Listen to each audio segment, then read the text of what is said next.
Bonjour tout le monde. Aujourd'hui, on va explorer ensemble les bases de ce domaine juridique qui est le droit des affaires, essentiel pour quiconque souhaite ou souhaitant d'entreprendre ou d'investir au Royaume du Maroc.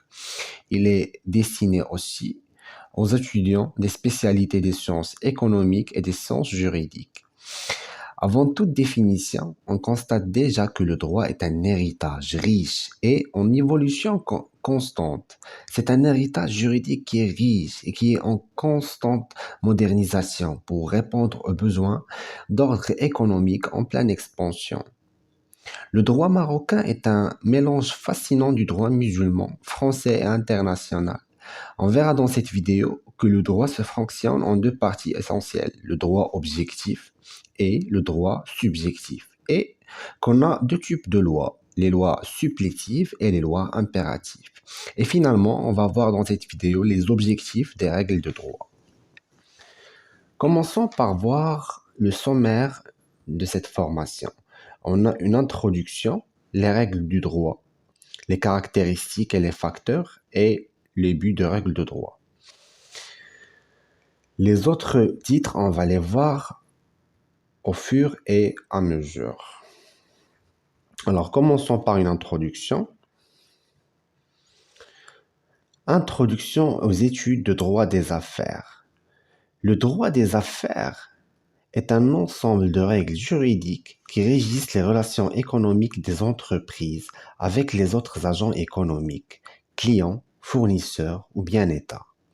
L'étude du droit des affaires est essentielle pour toute personne souhaitant entrer dans le monde des affaires. Elle permet de comprendre les règles et les principes qui régissent le fonctionnement des entreprises et de se protéger des risques juridiques. Voilà une petite citation. Nul ne peut se faire justice soi-même. La deuxième partie dans cette vidéo, elle va être consacrée aux règles du droit, les caractéristiques. Comme on a mentionné que les règles de droit se divisent en deux parties, le droit objectif et le droit subjectif. Le droit objectif est l'ensemble des règles de conduite. Il contient les droits et les devoirs. Ils sont imposés par les autorités publiques, nécessaires pour la marche courante de la vie au sein d'une société. Je vais vous donner des exemples du droit objectif. Par exemple, le Code civil est un exemple du droit objectif. Le Code pénal aussi pareil. Pour le Code de la route, il régisse les relations entre les personnes selon l'objet. Mariage, divorce, le Code civil. Vol, meurtre, le Code pénal. Le non-respect du Code de la route, le Code de la route, etc. Quant au droit subjectif, c'est l'ensemble des prérogatives, mesures visant à protéger spécifiquement des personnes ou autres entités économiques. Ils définissent et valorisent un droit spécifique de son titulaire. Donc, une personne, elle porte ce droit. Je vais vous donner quelques exemples du droit objectif. Par exemple, le droit de propriété, usus, ou bien utilisation du bien. Frudus, profiter de la valeur ajoutée du bien. Ou absus, disposer d'un bien.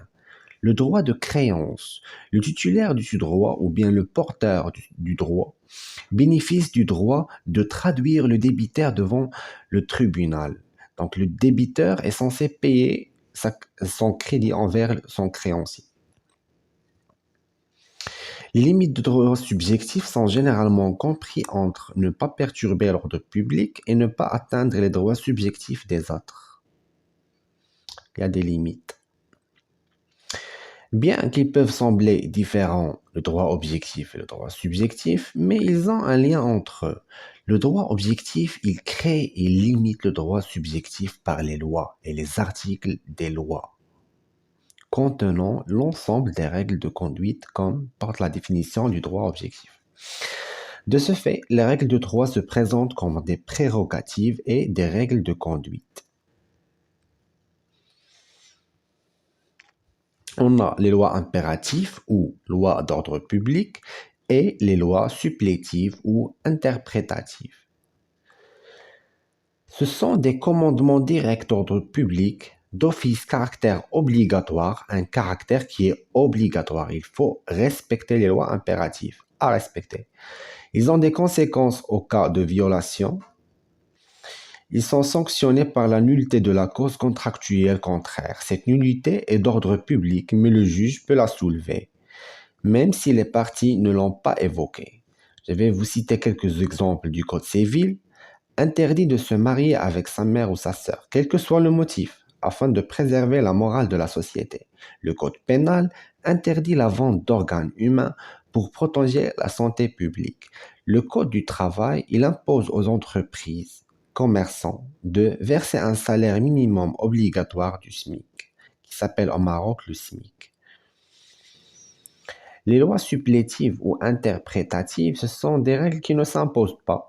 C'est le contraire des lois impératives ou d'ordre public.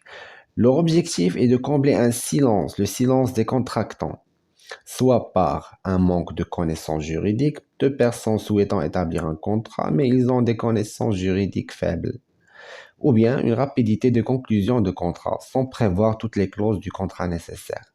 Donc le législateur a interprété la volonté probable. La volonté probable, et c'est logique, car le contrat n'aurait pas eu lieu s'il ne s'agit pas d'une volonté contraire. Mais, rappelez-vous, nul ne peut se faire justice soi-même, lui-même ou bien soi-même. En cas de litige, il faut suivre la procédure juridique. On va voir la deuxième partie des règles de droit et la dernière partie, qui est les buts ou bien les objectifs des règles de droit.